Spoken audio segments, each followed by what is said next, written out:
You know that moment when Attack on Titan suddenly stops being a story about walls and turns into a story about an invisible world where time, memories, and titans all meet? That place is paths. In this video, we are going deep into what paths actually are, how Ymir, the coordinate, and every titan power connect inside this timeless realm, and how understanding it makes Eren, Grisha, and even Mikasa's final choice hit a lot harder. Let's start simple.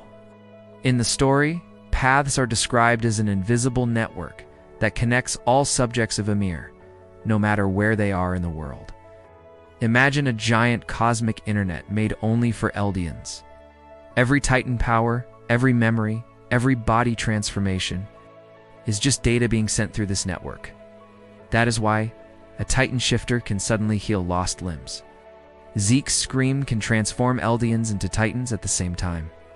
And memories from hundreds of years ago can be seen by someone living in the present. All of it is information traveling through paths. And at the center of this network stands one person, Ymir Fritz. Inside paths, we always see that endless desert of sand with a single massive tree. This is not random. That desert is the mental world where Ymir has been trapped for 2,000 years. She is the one physically building titans out of sand, piece by piece, every time someone transforms. And the place where she stands is called the coordinate. The coordinate is like the central server of the paths network. Whoever controls the coordinate can send commands to all Eldians at once. That is why the founding titan is so terrifying. With royal blood, it can rewrite memories. It can change Eldian bodies.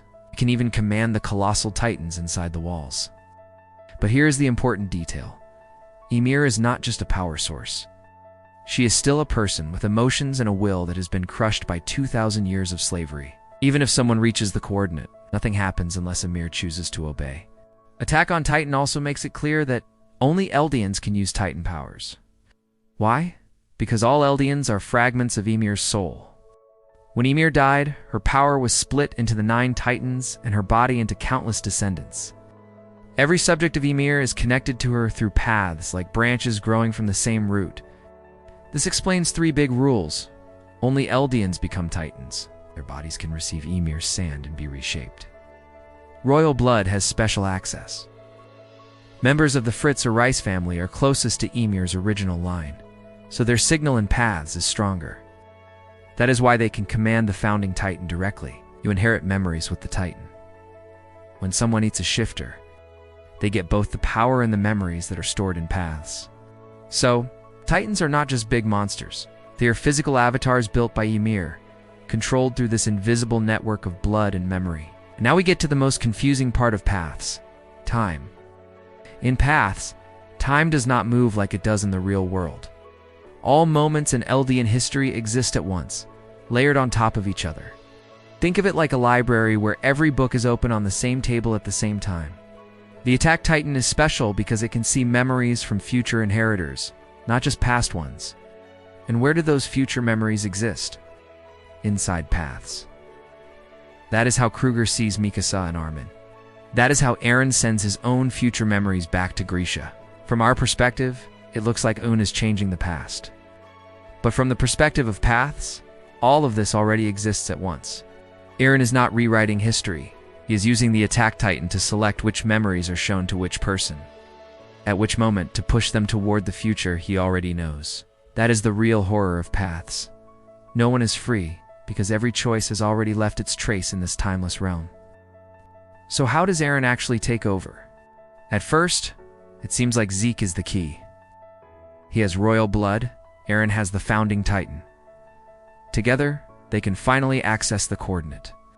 But once they are inside paths, the truth is revealed. Zeke is chained, Eren is free.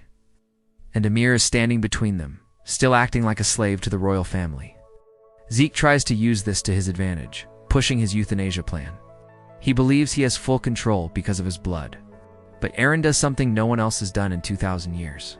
He walks up to Ymir, not as a king or a commander, but as someone who understands her pain. He tells her, "You have been used and abused since you were a child. You never had real freedom. Only you can decide what happens now." For the first time, someone recognizes Ymir's suffering, and that emotional connection is stronger than any royal blood command. Ymir chooses Eren. The chains break. The coordinate responds to his will instead of the royals. Once Eren has Ymir's support, we finally see how terrifying paths really are. Every single subject of Ymir, across the entire world, hears Eren's voice inside their mind at the same time. This is the full power of the coordinate. Instant communication with an entire race, complete control over every Titan body, and the ability to awaken the colossal Titans inside the walls in one command. The rumbling is not just a physical disaster. It is proof that all Eldians share the same spiritual server, and Eren has become the admin. But even then, there is one person whose choice does not follow Eren's plan: Mikasa. At the end of the story, paths return one last time when Mikasa makes her decision. For 2,000 years, Ymir stayed in paths because she was obsessed with King Fritz's love, even after his death. She could not let go of that toxic bond, just like Mikasa struggled to let go of Eren, when Mikasa finally chooses to kill the person she loves to save the world. She shows Ymir something new. Love is not just blind devotion. Real love can mean ending a cycle, even if it destroys you. That is the moment Ymir is truly freed. The sand desert collapses, the Titan curse breaks, and the entire network of paths begins to crumble. So in the end, paths are not just a sci-fi system that explains Titan powers. They are a mirror of the story's main theme. We are all connected by history, trauma, and expectations. But inside that invisible web, each person still has one final power: to choose. So that is how Paths Ymir and the Titans really work in Attack on Titan, a spiritual network, broken girl trapped for 2,000 years, and a series of choices echoing across past and future until one person finally breaks the cycle.